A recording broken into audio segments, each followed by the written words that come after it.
All right, here comes part 3, partial fraction decompositions. This one's going to be ridiculous.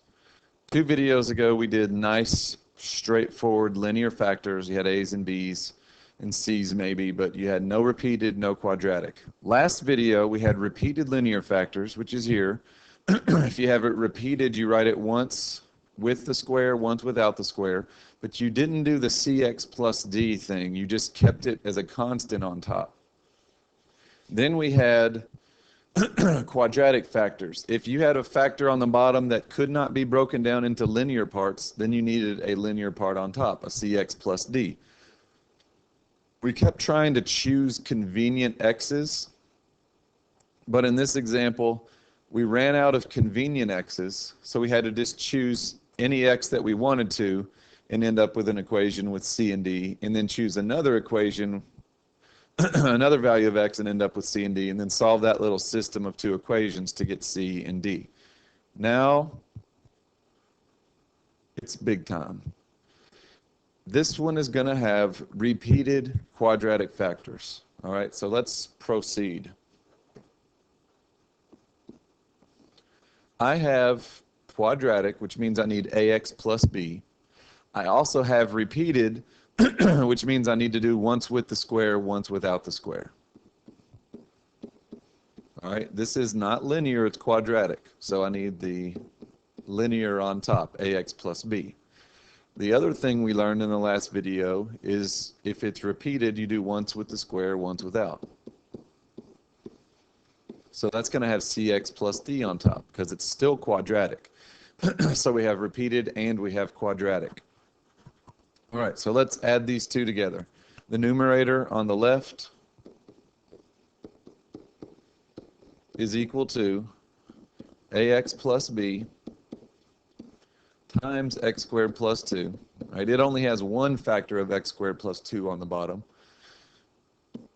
And cx plus d doesn't need to be multiplied by anything because the least common denominator is what's under cx plus d already. It's quantity x squared plus 2 squared.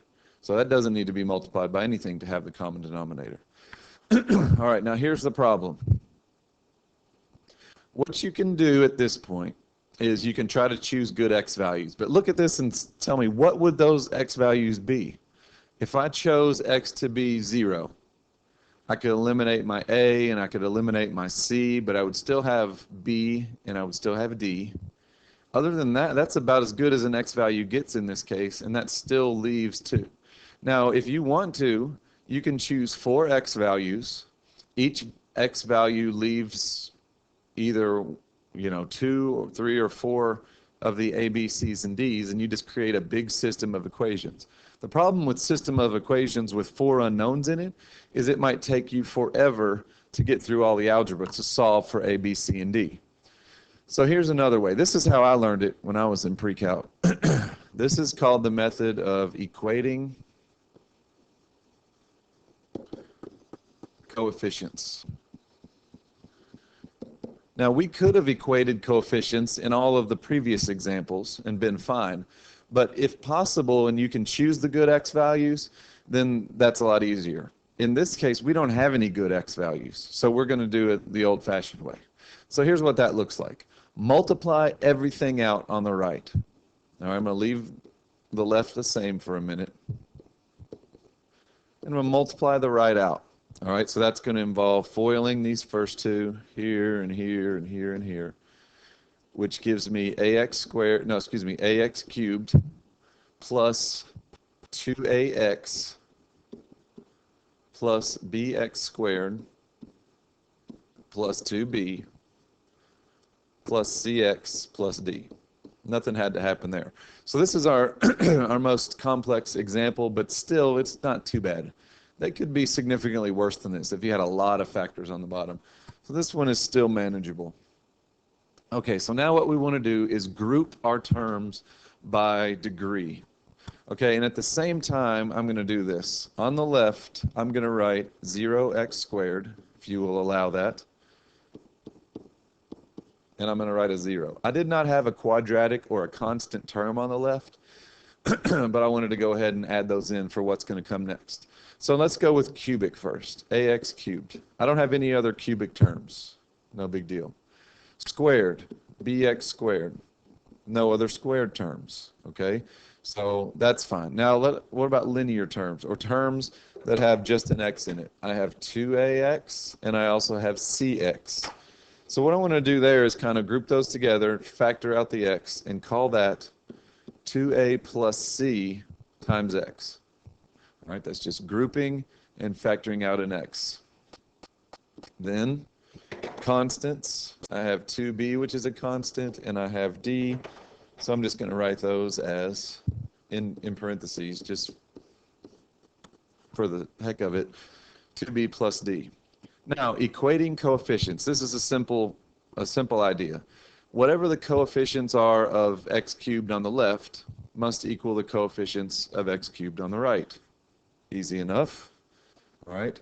So this 8, whatever x cubed's coefficient is here, must be the same here. So without hardly any more work, a must equal 8. All right. What about squareds? 0 must equal b. And that's okay. Sometimes they turn out to be 0. That just means that right here, I just had, what was my a? 8. It just means I had 8x over x squared plus 2, not 8x plus any number. Okay? So what about my, my x term? 13 must equal 2a plus c, because this 13 has to match up with this. The coefficients of x on the left and the right have to match up. So if 13 is 2a plus c, and I already know a, then 13 must equal 16 plus c, which makes c -3. Okay, and then my last one, my 0 on the left, because I don't have any constants on the left, 0 must equal 2b plus d. I already know that b is 0, so that means d must also be 0. Now, if I put all that together, a is 8, c is -3, and the other two are 0, then my final answer is going to be 8x over x squared plus 2 plus, I'm going to do, instead of plus -3, I'm going to do minus 3x over x squared plus 2 quantity squared. So this example puts together our previous two examples. Number 1, repeated factors. Number 2, quadratic factors. And this last one, a repeated quadratic factor. All right. So like I said, it's our most complex, sort of, because we had to learn this new equating coefficients. But this one was pretty tame. The algebra behind it wasn't too bad. All right, so we'll practice more of these in class. I hope you've enjoyed partial fraction decompositions as much as I have.